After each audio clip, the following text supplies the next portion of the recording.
It is 4 p.m. We're bringing developing news and the stories behind the headlines. This is Storycon or the Story Conference. I'm Ed Lingao. Some stories we're watching this Friday, February 21. Transportation Secretary Vince Dizon has suspended the cashless toll collection on major expressways. He raised concerns about the system being, and quote, anti-poor. This order came after he took his oath before President Marcos in Malacanang today. Meantime, former President Rodrigo Duterte will lead the Hakbang ng Maisug rally in Cebu tomorrow. Attendees include allies, Senatorial Bets Congressman Rodante Marcoleta and lawyer Vic Rodriguez. This is the Pro-Duterte group's first rally in the vote-rich province. PHIVOLCS warns that heavy rains from the shear line could trigger lahar in communities near Mayon Volcano. Affected channels include Miisi, Binaan, Mabinit, and Basud. Authorities are advising local government units to take preemptive action. And the Vatican says Pope Francis is slightly improving as he battles double pneumonia. Cardinals remain hopeful about his recovery. Back home, Manila Archbishop Cardinal Advincula will lead a Holy Hour prayer for the Pontiff at 5 p.m. at the Manila Cathedral today. CBCP President Pablo Virgilio Cardinal David will also preside over a special Mass for the Pope also at 5 p.m. at the Cathedral of San Roque in Caloocan City. And joining us today, Storycon's resident political cardinal,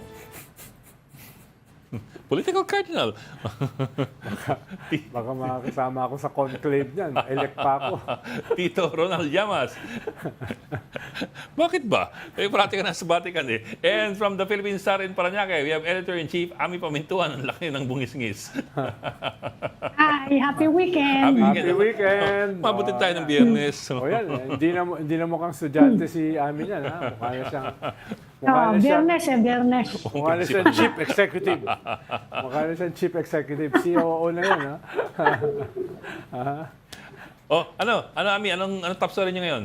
It's a Friday, so... Dagdagan ko lang yung mga sinabi mo Sige. na. Pinirmahan na ni President Marcos yung law postponing the first parliamentary elections in the BARM. BARM.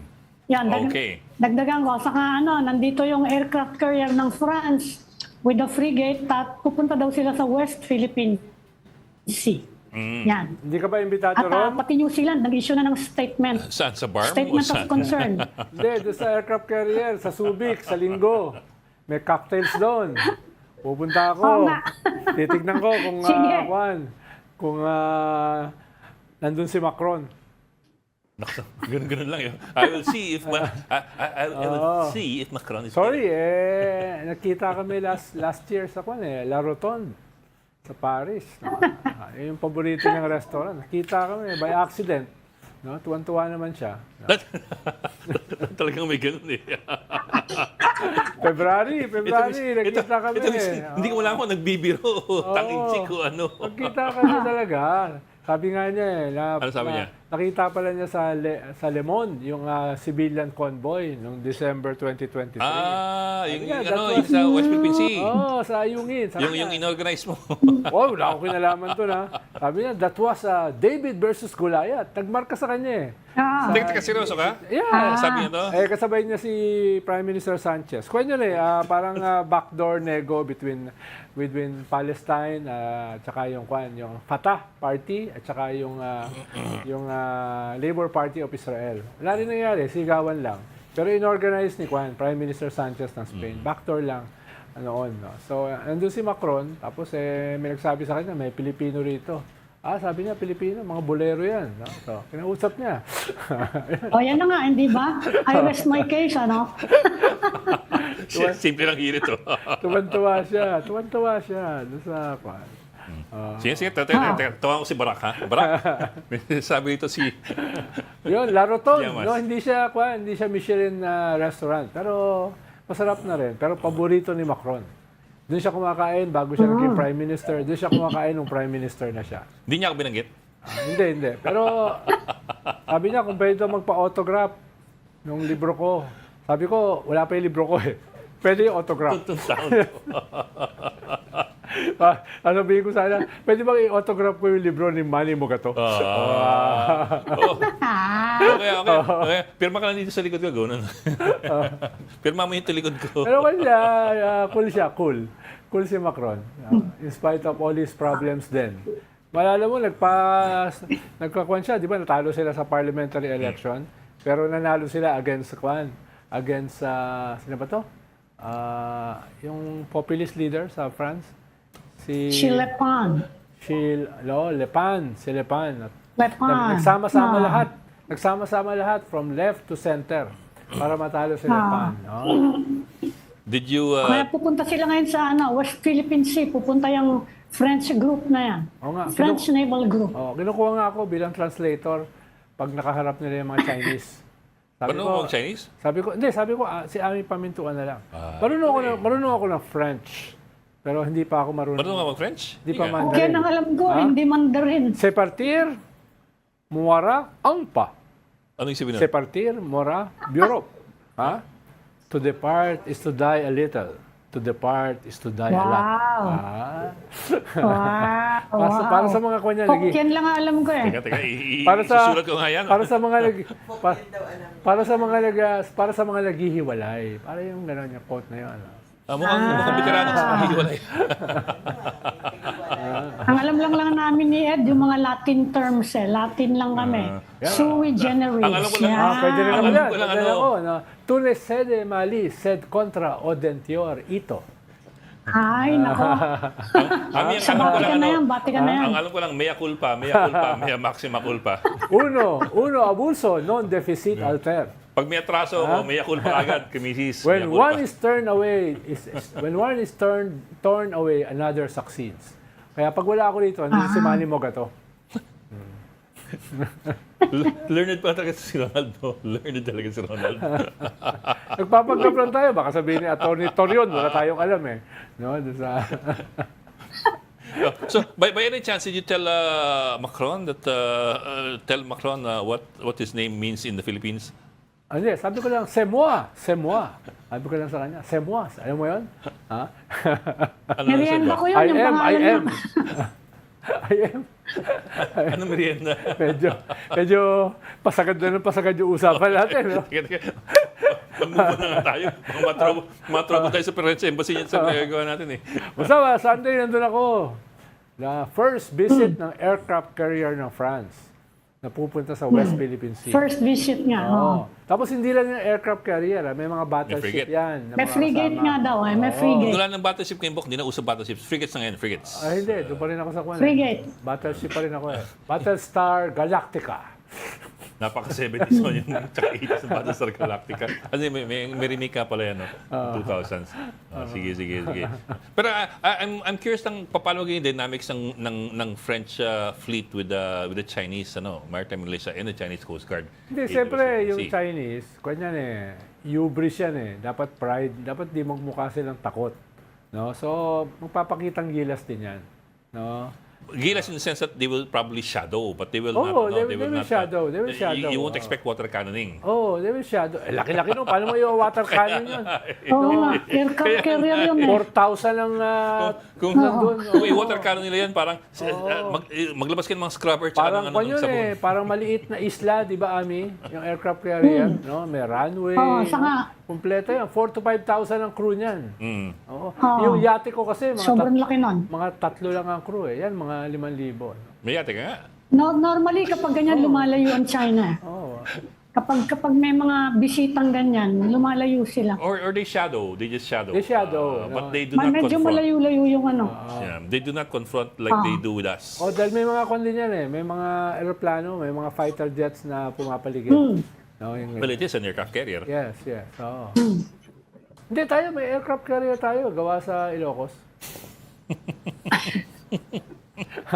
yung mga lata na pinokpok, tapos dinikit-tikit, di ba, winelding. Tapos pinatong sa styrofoam. Tapos may mga nagla-landing na mga kwan. Yung maliliit na drones, yung Toys R Us, yung binibiling gano'n, nagla-landing. Aircraft carrier na yun, dahil yung mga Mga kwan eh. Kapag binas talaga, ibang direksyon ng usapan eh. Pahinga na eh. Pahinga na. Si Ami lang ang seryoso pag oo nga eh. Friday eh. No? Nakangiti ako ah. Ay, teka po, baka putol linya dito si ang ating modyo, si Julie Baisa, nasa linya. She covered the press conference of Transportation Secretary Vince Dizon kanina. Julie, anong balita dyan? Yes po, kanina nga nilatag ni bagong Transportation Secretary Vince Dizon yung mga plano niya sa DOTR. Kabilang daw sa pinamamadali ni PBBM yung pagpapatapos ng mga infrastructure projects, yung ongoing at saka yung mga dapat pang simulan. Pero sabi ni Dizon, medyo mahirap nga daw na ipatupad of course yung mga long-term project kaya itong infrastructure project. Kaya ilan sa mga nilatag niya yung mga short-term, kumbaga. So, una dyan, yung sinasabi nga niya, itatry niya na sumakay sa EDSA carousel para makita daw niya kung ano pa yung mga dapat gawin para mas maging efficient. Susulong din daw ni Dizon yung pagdagdag ng mga bagon sa LRT at saka sa MRT, yung pagkakaroon ng mas maraming lanes dito at saka lastly, yung pagsasaayos ng ferry system. Sabi naman ni Dizon, tinanong rin namin siya tungkol naman dun sa PUV modernization. Ang sabi niya, aminado siya na hindi pa daw niya masyadong alam yung issue, pero open siyang makipag-usap sa mga operator at saka jeepney drivers para, again, malaman yung side nila. Lalo't sila nga yung magkakaroon ng dagdag or papasa ng dagdag na gastusin. In-announce din niya na sa pag-upo pa lang niya ngayon sa DOTR, may inutos na agad niya yung pag-suspend ng Toll Regulatory Board sa cashless transaction sa major expressway na dapat sa March 15 na. Sabi ni Dizon, kailangan daw matiyak na hindi muna magkakaroon ng aberya, so kakausapin muna daw yung mga involved dito. And for him, anti-poor daw kasi paano daw kung wala namang kakayahan lahat na mag-load before nung kanilang mga RFID. So dapat plansahin muna daw yan. Pero Julie, it's good to hear that he wants to ride the EDSA carousel to find out what the problem is there. Pero ang tanong ko is more of may problema ba yung EDSA carousel o kasi parang wala naman traffic ng EDSA carousel eh. Nagka-traffic yung nasa labas ng EDSA carousel eh. Ikaw naman, Ed. Kausap ko nga si Vince kanina. Kausap ko, sabi ko, Secretary, puro populist yung press con mo Yung sa RFID, yung sa carousel, di ba? Hindi naman mahalaga yung substance, mahalaga yung image, di ba? Na meron kang, inaalaska ko siya kanina eh. Inaalaska ko, napanood ko yung press con mo, ang mga populist issues riding the carousel, Talagang postponing the RFID, cashless, no, etc. etc. Yung maganda po, Okay yung start mo. Hindi, siya yung kasama ko noon nung kinausap namin si Secretary Mon Jimenez, para dun sa wangwang ni Pinoy. Paano naghahanap kami ng low-hanging fruit na hindi kailangan ng legislation, hindi kailangan ng mahabang panahon, para ipakita yung kanyang message, yung kanyang narrative na doable. Yes. No? Yun pag-usapan namin yung wangwang. Kasama ko si Vince noon. Yusek ko dati yan sa Malacanang. Undersecretary ko yan. No? Julie, yung suspension ng RFID, yung toll, yung cashless, suspension lang ba yun o permanente na yun? Hindi, suspension lang. Suspension lang po yung in-announce niya. Yes. Mm-hmm. Pero anong posibleng mangyari na magiging permanente? Kasi sabi niya, anti-poor yun eh. Hindi naman mawawala ng poor dito. Forever na ba magkakaroon ng cash lane? Kaya tinatanong ko kung suspended lang yung plano eh. Based on his announcement, suspension lang po yun yung ginamit niya na term. So, hindi daw mag-start on March 15. Pero ang sabi niya, kailangan, I think makikipag-usap muna siya sa San Miguel at saka sa MPTC kasi kailangan daw pong masigurado muna na hindi magkakaroon ng aberya. Yun yung unang punto na sinabi niya eh. Kasi mahirap daw po kung maulit yung nangyari before na maraming aberya doon sa mismong RFID. Pangalawa naman po, doon sa anti-poor actually, yun nga yung pinoint out niya eh. So, pero vaguely kasi, vague naman yung statement. Wala naman siyang sinabi na hindi na ulit ito itutuloy, basta suspension lang.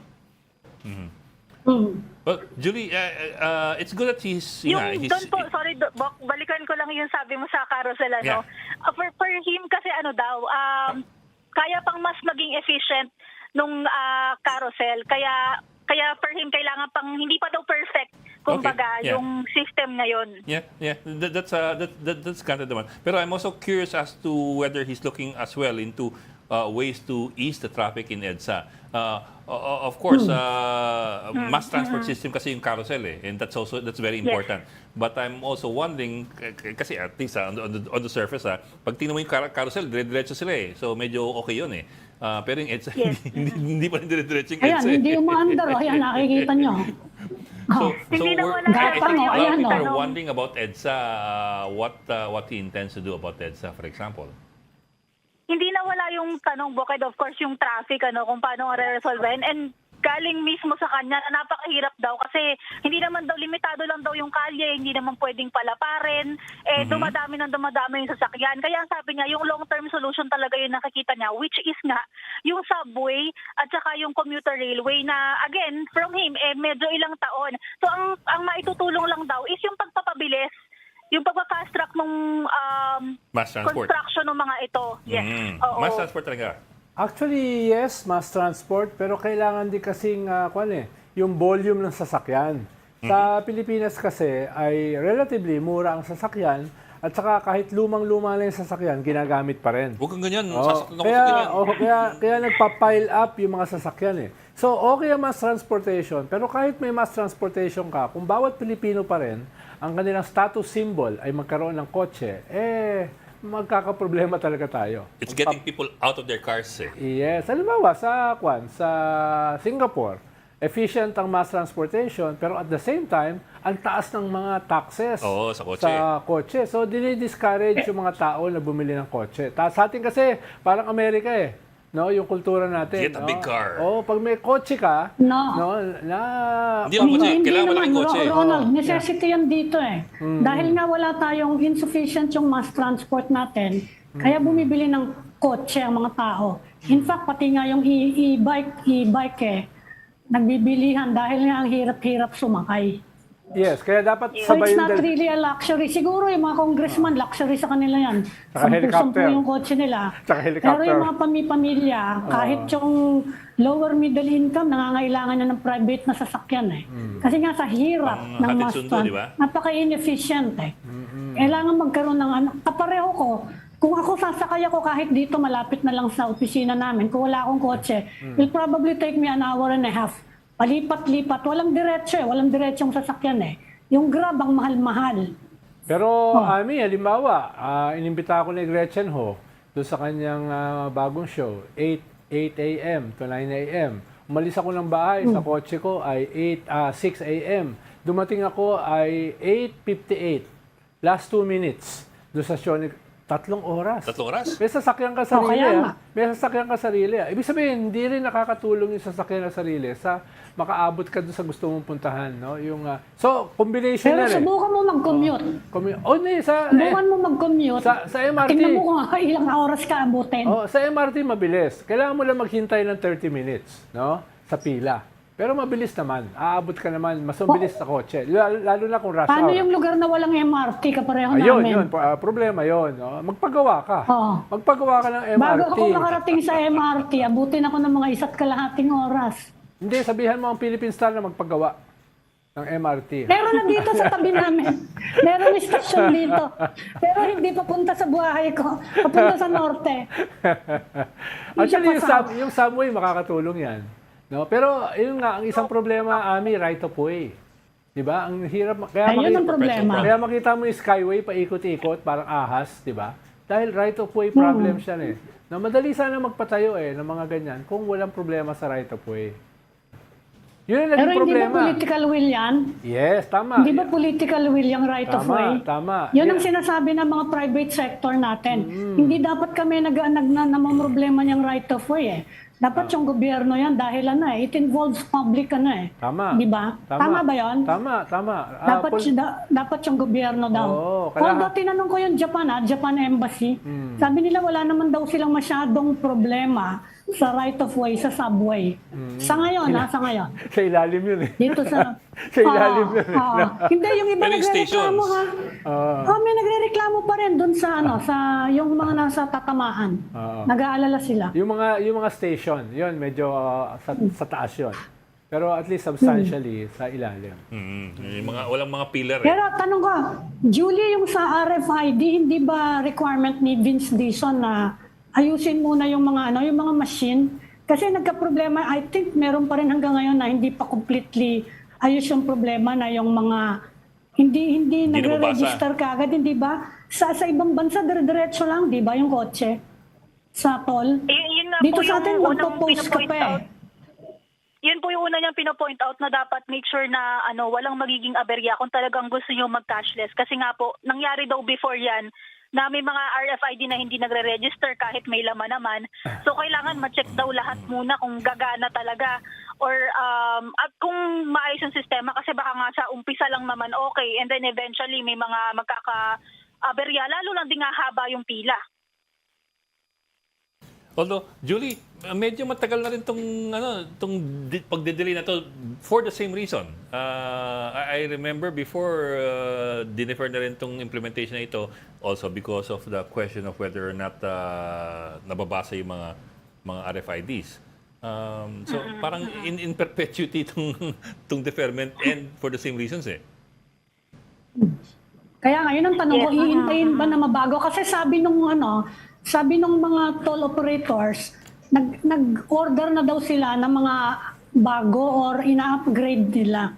Hihintayin bang matapos yung upgrading na yon or installment of new machines bago ituloy yung cashless? I suppose kung may timetable ba si Vince?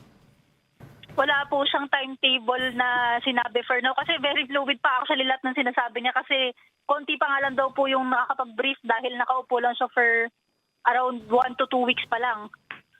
Saka, binubuo pa lang niya yung team niya. Yung team niya, binubuo pa lang niya. Tinanong nga din po namin kung paano yung mga undersecretary and other staff. Ang sabi niya, i-announce pa lang din sa mga susunod na araw. Papalitan niya ng mga tao niya, tapos yung transfer ng mga trabaho. Kaya may 2 weeks ang transition bago siya formally in-appoint. Baka kunin ka undersecretary natin mga undersecretary. Hindi. That's yung undersecretary. Hindi tayo pwede dyan. Pangkwan lang tayo, pang Storycon, pang banter sa Storycon. Political pansit. Yan. Hanggang dito lang Pangasar, tayo. pangasar. Tagasar lang, tagasar. Kakabahan si Vince pag ginawa niya akong Yusek. Na-imagine ko. Alam mo, na-imagine ko. Pamumuti lalo ang buhok niya. Okay. Mana pa? Para Julie? Anything else? Okay. Maraming salamat. Julie Baisa reporting from the press conference ni Transportation Secretary Vince Dizon. Salamat, Julie. Okay. So, si Vince, naging undersecretary mo nung ikaw yung papa. Oo.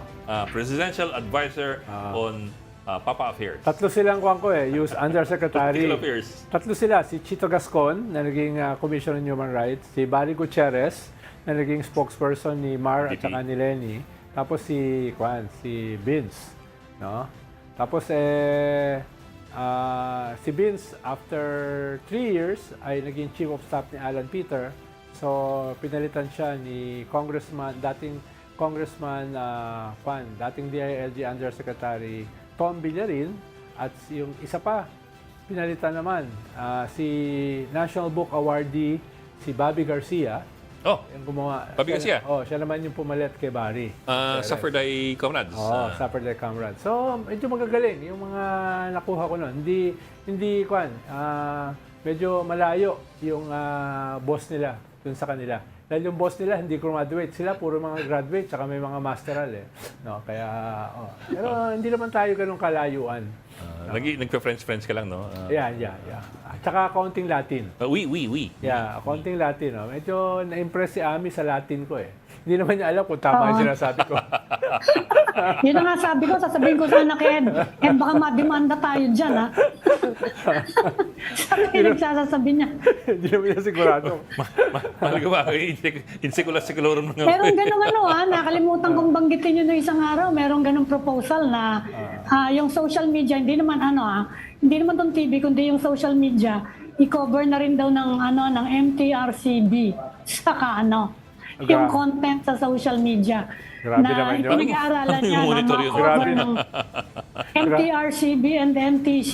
Grabe. Ewan ko kung makakaya nila yon ha. Grabe. Tsaka grabe yun. Mahirap-hirap yan. Masyado namang regulation ng freedom of the press yun, di ba? Oo, di ba? Hindi, social media media is not na. even the press. Napakarami nun, no? Sobra. Ewan ko how they're going to do it. Yeah. Remember, meron din ng proposal na i-monitor yung Netflix.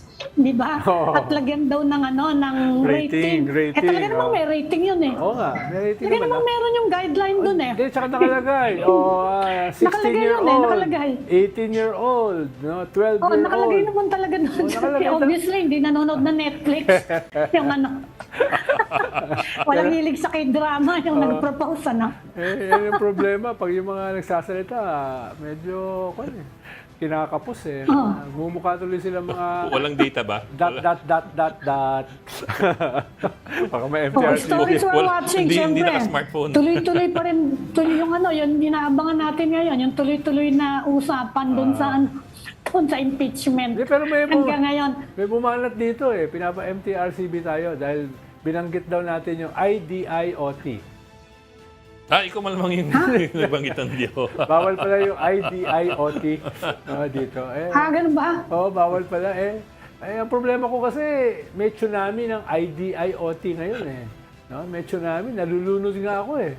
No, nalulunod ako sa IDIOT. Bawal ba yun, Ed? Hindi ko alam mo, Ronald. Bawal na. May mga rules sa may mga rules sa broadcast. Kape ba yan? Kaya at least sa mga podcast, no, walang ganoon. No holds barred. No holds barred. Ayun lang, baka Mas lang. mahigpit sa sa broadcast, di ba, Ed? Oo, dito. Yeah. Talagang it's meron kasi may franchise eh. It's a broadcast company. Yan. Pero sa mga sa mga vlogs, podcast, walang Wala. yun. Walang limit yun. Wala. Ipapatawag ka lang ng Congress. Kaya nga, pinatawag nga ako ng Tuesday. Lapit ka ng ma-issue ng restaurant. Stop Puro- snubbing. Puro. Di ba, Ronald? Lalo na pag yung kay Manny Mugato, yung press 1, naku, walang kwenta. Walang preno. Walang preno? Wala akong preno dyan, no? Wala akong preno dyan. Dito sa behave ako Kaya eh. nga. Sa Storycon, behave ako eh. Ako yung taga-preno eh. Hindi nyo napansin, behave ako rito.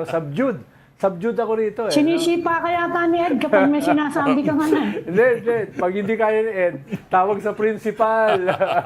Sa kabilang building. Pati ko.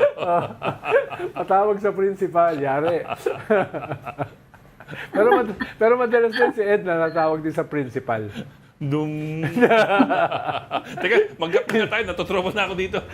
Okay, you're watching Storycon on One News. We just need to take a break.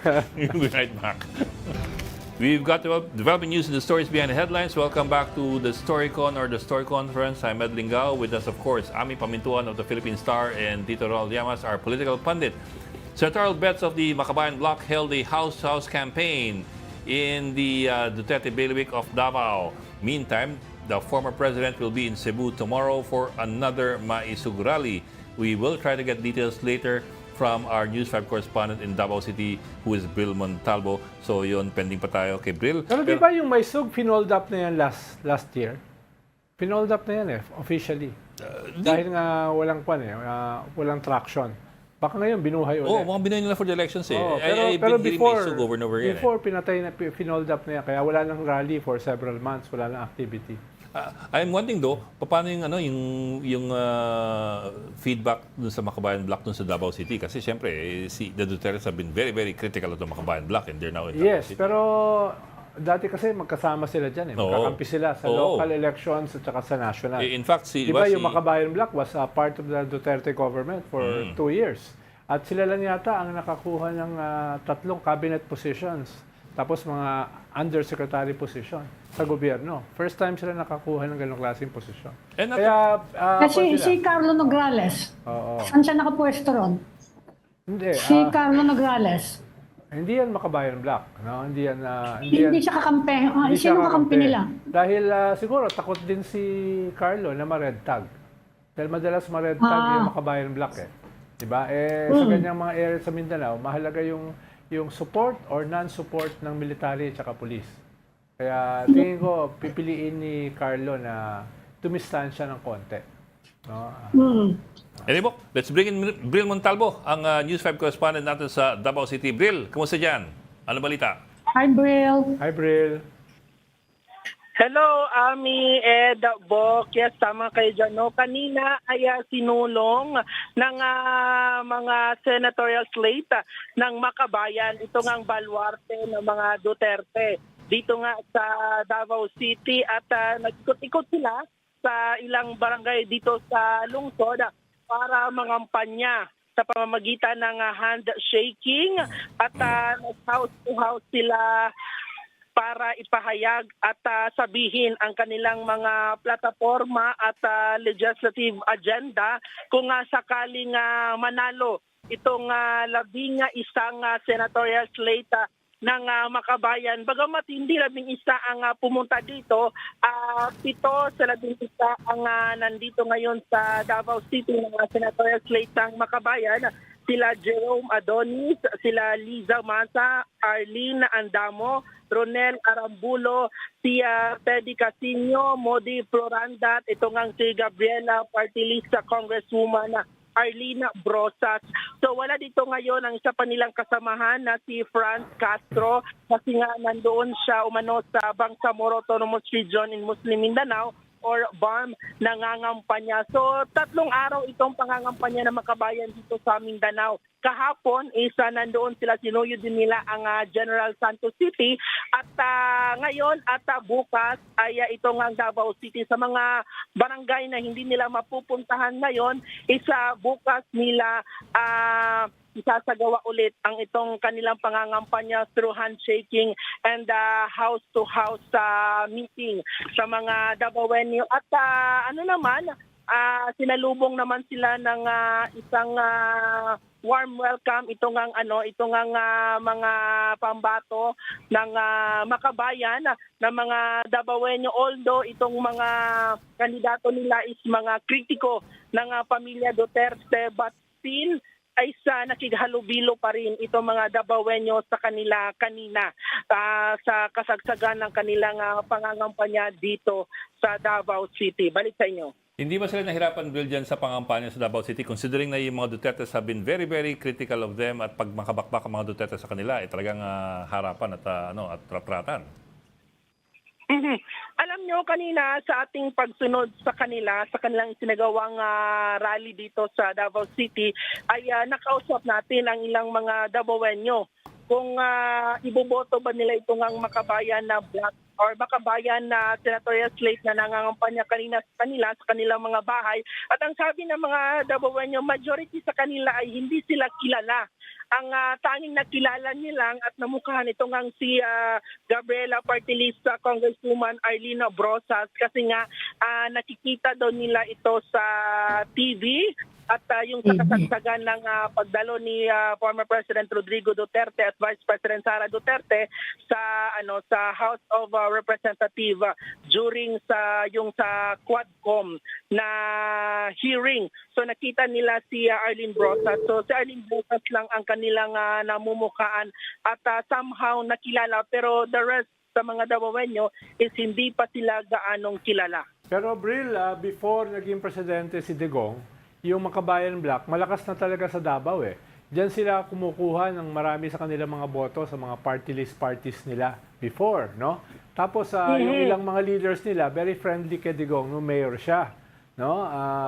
Tapos there was a time nung 80s, no, 40 years ago na ang tawag sa Davao Nicaragdao dahil sa presence ng mga leftist groups, no? Kaya ibig sabihin, hindi yan mahina yung mga grupo katulad ng Makabayan Black. Tapos nung naging presidente si Digong, naging bahagi sila ng gobyerno for 2 years. Ibig sabihin, nagamit nila yon para magpalakas. Yung power ba na yon, yung lakas ba na yon, ay wala na ngayon sa Davao o nandyan pa rin? Kasama ka nga dyan na Ronald. No? Ito nga si Teddy Casino, isa tubong Davao City ito. At meron din silang mga tawag na offices ng kanilang ang kanilang party list dito sa Davao City. At ito din si Liza Masa, sinabi niya rin kanina sa atin na naging parte siya ng administrasyon ni former President Rodrigo Duterte. At alam naman natin before, nung mayor pa si Davao City, si former President Rodrigo Duterte dito nga sa Davao City, ay malapit na ito sa mga makakaliwang grupo at taon-taon nga before noong anniversary, every time na mag-anniversary itong makakaliwang grupo every December 26 every year ay pumupunta si former President Rodrigo Duterte doon mismo sa kuta ng mga makakaliwang grupo dito sa Mindanao. Teka. Bril, Ibig sabihin, tinignan mo ba yung hindi- materials yung pinamimigay nila? Nakabahan. Ano yung nakasulat dyan? Nakasulat Ano yung tayo ng mga red tag tagging. nila sa pangangampanya? Alam mo, ang kanilang ipinamimigay kanina, aside sa pagsasabi ng kanilang mga plataforma sa gobyerno at mga legislative agenda, ay namimigay sila ng mga pamaypay. Ang nakasulat sa mga pamaypay, ang kanilang mga pangalan at ang kanilang mga plataforma at gusto nilang batas na isusulong if ever na manalo sila at makakuha ng pwesto doon nga sa Senado. Bril, pwede mo ba akong hingi ng pamaypay? Kahit mga Ano tatlo nga lang. yun? Ano yung mga isusulong nila? Ano yung isusulong nila? Ayan. Oo, kagaya nga nitong si Arlina Brosas na kakuha tayo ng kanyang pamaypay na merong kanyang mga plataforma ay sabi dito na patuloy na lalabanan ang pag-aabuso at isusulong niya ang anti-rape law amendments, safety para sa rape victims, ito nga expanded anti-violence bill, divorce bill, sexual orientation and gender identity and expression. Ito nga SOGI bill ay isusulong din niya paglaban sa korupsyon at katiwalian at patanggal sa confidential fund.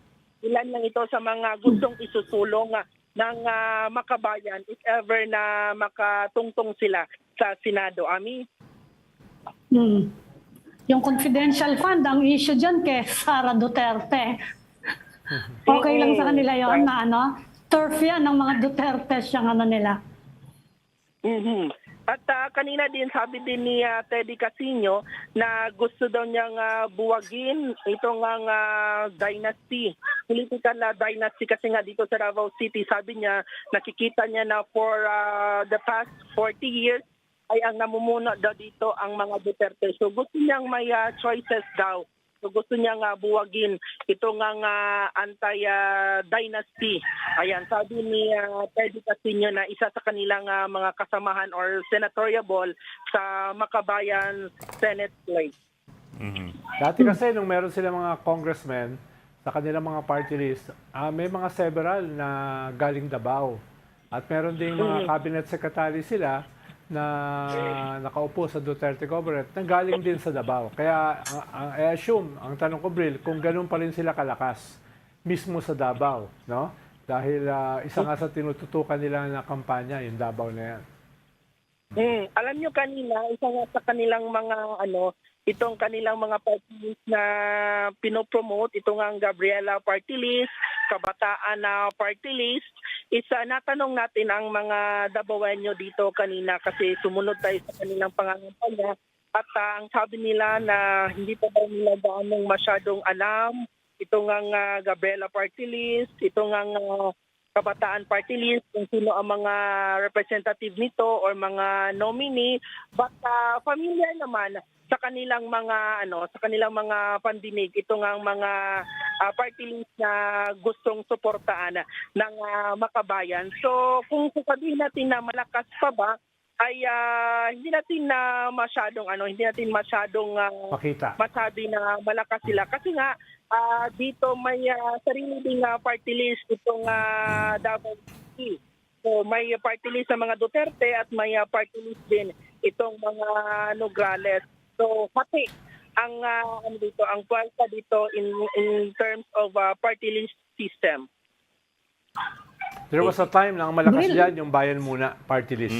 Bayan Muna party list. Mga nauna nila bago yung Makabayan, bago yung Kabataan, no, etc. Ang pinakauna nilang party list was the Bayan Muna party list na isa sa bailiwick ay Davao. Bril, mataas ba ang public awareness dyan tungkol dun sa mga issue na nire-raise ng makabayan, yung confidential funds, yung political dynasty? Matunog ba yung ganyang mga issue dyan sa Davao? Alam niyo, matunog talaga itong mga issue na ito kasi itong mga issue na ito is pinupukol sa pamilya Duterte, especially itong confidential funds na naging issue kay Vice President Sara Duterte, knowing na si VP Sara is dati naming mayor dito at malakas din siya dito sa Davao City. Halos ng mga tao dito magwewelga, magrarally para isalungat ito nga pag-impeach sa kanya sa House of Representatives. And speaking of impeachment and Vice President Sara Duterte, alam niyo bukas sa Visayas at Mindanao may isasagawang mga rally. Ito nga mga supporters ni Vice President Sara Duterte at former President Rodrigo Duterte bukas diyan sa Cebu. Isa kinumpirma ng hakbang ng Maisog Cebu chapter na dadalo si former President Rodrigo Duterte sa isasagawa nilang Cebu People's Indignation Rally ng Maisog Cebu chapter dyan sa Mandawi City, Cebu. So kanina nagpa-press con sila dyan sa Cebu at kinumpirma nila na dadalo nga itong si former President Rodrigo Duterte at inimbitahan din nila si Vice President Sara Duterte at mga kapatid dito ni si Pulong Duterte at Basi Duterte pero wala pang kumpirmasyon. So sa amin si former President Rodrigo Duterte lang ang mag-confirm na dadalo siya bukas sa isasagawang People's Indignation Rally ng hakbang ng Maisog. Ito yung mga supporter group ng pamilya Duterte. At dito naman sa Davao City, bukas din ay magkakaroon ng mass and motorcade for truth, freedom, and justice in support sa itong kay Vice President Sara Duterte. Meron silang launching ng hashtag Protect VP Sara bukas sa ito dito sa Rojas Freedom Park sa Davao City. So bukas ito sa Davao, wala pang eksakto informasyon kung sino yung mga VIP na dadalo. So, doon sa Cebu is si former President Rodrigo Duterte. So alam naman natin, according sa ating mga sources sa News 5, na nandoon pa sa Japan. Ito ang si Vice President Sara Duterte at ngayon pang February 24 siya babalik ng Pilipinas. On a different note, Bril, kamusta yung labanan dun sa versus Pulong versus Migs Nograles at yung anak ni Pulong versus the Garcia dun sa isang district na traditionally ay district ng mga Garcia. No, ano bang pantay ba laban? Mataas ba talaga yung apo at saka anak ni Digong? No, anong dyan? Paano interesting na labanan yan eh? No, dahil traditionally bailiwick ng mga Nograles yung kabila, traditionally bailiwick ng Garcia yung kabila. Pero ngayon ay lalabanan ng mga Duterte. Tama ka nga dyan, Ronald, no, very exciting talaga ang politics dito sa Davao City kasi for the longest time may kakalaban na naman sa mga Duterte in terms sa politics dito sa Davao City. But recently lang, Ronald and Ami, sa isa nagawang survey ng isang private na college, isang private university dito sa Davao City, nagkaroon sila ng survey sa election for this 2025 midterm election. Nangunguna ang mga Duterte kontra sa kabila. Landslide yung result like sa mayoralty candidate, si Carlo Nograles, nakakuha lang ng almost 10%. At itong si former President Rodrigo Duterte, nakakuha ng 60% base sa recent na survey na isinagawa ng isang private university dito sa Davao City. At gayon din sa Vice Mayoralty, nangunguna pa rin si Davao City Mayor Sebastian Duterte kontra sa kanyang katunggali na si Councilor Bernard Alag. At ganoon din sa first district, nangunguna din base sa survey ng isang private university, nangunguna si incumbent First District Representative Pulong Duterte kontra kay PBA Representative Mig Nograles. At sa second district naman, nangunguna din itong anak ni Pulong Duterte at apo ni former President Rodrigo Duterte na si isang pamilya din na Duterte. Nangunguna din siya kontra sa mga Garcia. Anong percentage, Bril? Paano sa city kasi, talaga namang malakas si Digong, no? At saka si Baste. Pero sa district, ano yung percentages? Si Migs Nograles, ilan? Si Pulong, ilan? Yung apo ni Digong, ilan? No? Dikit ba? Malayo ba? Katulad sa city? Medyo landslide talaga, hindi natin masyadong makuha ang eksaktong survey rate kasi nga research ko dito is hindi ko ma-search kasi nga na ang data ko is nawala kasi nga tumatawag na sa sa on call. So basta sa survey is namamayagpag itong ang mga angkana ng Duterte dito sa Davao City. At sa second district naman medyo dikit yung laban itong si Omar Duterte for House of Representatives sa second district is mga 30+%. Itong si Javi Garcia Campos nakakuha ng 20+. So ang landslide nito is sa mayoralty na kay Digong 10% plus at itong kay Tylo Nograles is 10%. Okay. Maraming salamat, Okay. Bril Montalvo, Bril, ang ating News 5 correspondent sa Davao City. Thank you, Brill. Interesting yung isang district, 30-20. Ibig sabihin, may 50 na undecided? Ang kalahati. Oo, yung district. Interesting yan. Sabagay, kanya na, university survey. Hindi yan sanay sa survey. Kaya yung margin of error baka mataas. University survey. University. Eskwelahan yung nag-survey. University. Mga botante na ba sila? Kaya hindi ko sigurado yung accuracy. Pero yung sa city talagang walang problema sa mga Digong doon. Kasi Baste. Okay. Mag-happy weekend na tayo kay Ami Pamintuan dyan sa Parañaque City dahil sigurado akong masaya ang kanyang... Hulaan mo ang kulay ng damit niya sa Lunes. Mahirap yan. Hulaan mo. Baka di lang. Sige. Ay, EDSA eh. EDSA.